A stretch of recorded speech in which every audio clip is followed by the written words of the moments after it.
8 gennaio 2020 sarà un Natale di attesa per i 40 dipendenti della Maus di Campodarsego che lunedì si sono ritrovati in regione faccia a faccia con l'amministratore delegato Roberto Clamar.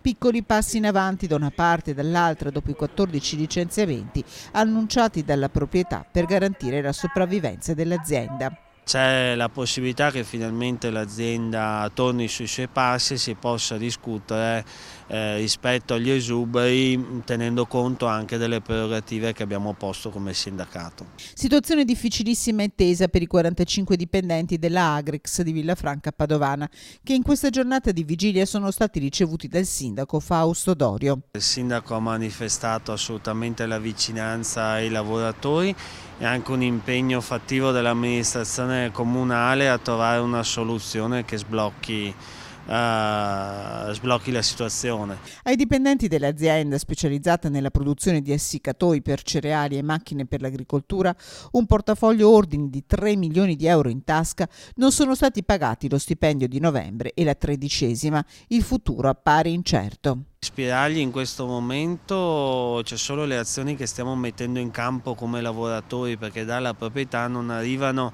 segnali di uno sblocco imminente della situazione per quanto riguarda gli stipendi. Poi noi rimaniamo assolutamente preoccupati per la prospettiva dell'azienda, il futuro occupazionale, ma poi anche perché non c'è chiara la situazione societaria. Cambi continui al vertice di questa azienda, spiegano i sindacati, fino a pochi anni fa proprietà di un'unica famiglia. I lavoratori in sciopero hanno presentato ingiunzione di pagamento.